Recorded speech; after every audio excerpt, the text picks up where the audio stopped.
Hi friends, আজকে আমি বানাবো চিজি চিকেন বল।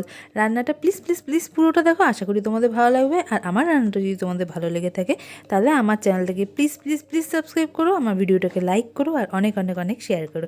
তো চলো যাওয়া যাক রান্নায়। আমি এখানে সামান্য তেলকে গরম হতে দিয়ে দিয়েছি। একই সাথে আমি এখানে 3টে কাঁচা লঙ্কাকে কুচি করে নিয়েছি, একটা মিডিয়াম সাইজের পেঁয়াজকে কুচি করে নিয়েছি আর সামান্য ধনেপাতা আমি কুচি করে নিয়েছি। এবারে তেলটা গরম হয়ে যাওয়ার পর আমি এতে প্রথমে পেঁয়াজ আর কাঁচা লঙ্কা কুচিগুলো দিয়ে দিলাম। একই সাথে আমি এতে 1 চামচের মতন লবণ অ্যাড করে দিলাম এবং পুরো জিনিসটাকে ভালো করে মিশিয়ে হালকা ভাজা ভাজা হতে দিলাম।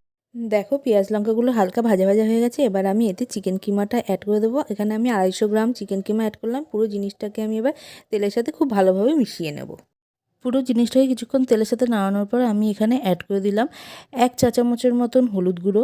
একই সাথে আমি অ্যাড করলাম 1 টেবিল চামচ আদা বাটা, 1 টেবিল চামচ জিরে গুঁড়ো আর 1 টেবিল চামচ ধনে গুঁড়ো। এবার আমি পুরো জিনিসটাকে আবার ভালো করে মিশিয়ে নিলাম। 2 থেকে 3 মিনিট তেলে পুরো জিনিসটাকে নাড়ানোর পরে আমি এখানে অ্যাড করে দিচ্ছি 1 চা চামচের মতন কাশ্মীরি লঙ্কার গুঁড়ো। এবার পুরো জিনিসটাকে আবার ভালো করে মিশিয়ে নেব। আরও 2 থেকে 3 মিনিট আমি লো ফ্লেমে রান্নাটাকে হতে দেবো। লো ফ্লেমে রান্নাটাকে 2 মিনিট করার পরে আমি এতে কুচিয়ে রাখা ধনেপাতাটা অ্যাড করে দিলাম। এবার আমি ফ্লেমটাকে পুরো হাই করে দেবো। হাই ফ্লেমে আমি পুরো জিনিসটাকে হালকা ভাজা ভাজা করে নেব। লো ফ্লেমে 2 মিনিট কড়াইতে নাড়াচাড়া করার পর দেখো পুরটা একদম ঝুরো ঝুরো হয়ে গেছে আর কড়াই থেকে ছেড়ে এসেছে। পুরটা আমার তৈরি হয়ে গেছে। এবার আমি এটাকে গ্যাস থেকে নামিয়ে ঠান্ডা করে নেব। পুরটা আমার ঠান্ডা হয়ে গেছে। এবার আমি এটাকে আলু সেদ্ধ দিয়ে মেখে নেব। আমি এরকম 2টো মিডিয়াম সাইজের আলুকে এরকমভাবে 4 টুকরো করে কেটে নিয়েছি আর সেদ্ধ করে নিয়েছি। এবার পুরো জিনিসটাকে আলুর সাথে ভালো করে মেখে নেব। এপাশে আমি 3 কাপের মতন ওটসকে মিক্সিতে ভালো করে পিষিয়ে নিয়েছি, একদম পাউডারের মতন। একই সাথে আমি 2টো ডিম নিয়ে নিয়েছি। এর মধ্যে আমি 1 চিমটে লবণ অ্যাড করব। ডিমটাকে খুব ভালোভাবে ফেটিয়ে নেব। একই সাথে এখানে একটা চিজকে আমি এরকম ছোটো ছোটো টুকরো করে নিয়েছি। প্রয়োজনে তোমরা এই টুকরোগুলোকে ছোট বা বড় করতে পারো। এবার আমি হাতে সামান্য পরিমাণ তেল মেখে নিচ্ছি। এবার আমি চিকেন কিমার মিশ্রণটাকে তুলবো আর এটাকে আস্তে আস্তে হাতের চাপে হালকা করে গোল গোল বানাবো। আমি এটাকে গোল শেপ দিচ্ছি, তোমরা তোমাদের পছন্দ মতন শেপ দেবে।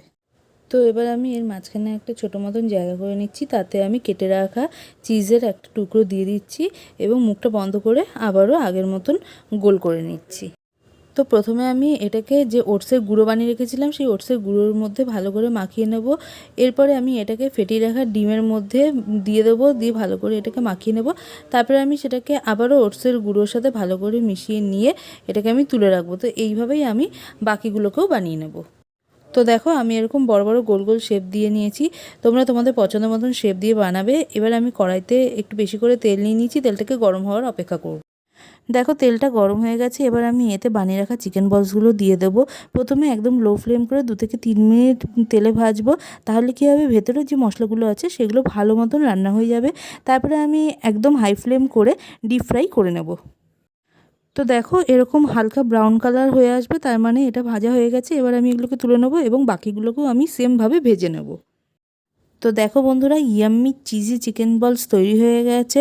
জিনিসটা খেতেও খুব সুন্দর হয়েছে। তোমরা নিজেরা বাড়িতে ট্রাই করে দেখো, আশা করি তোমাদের ভালো লাগবে।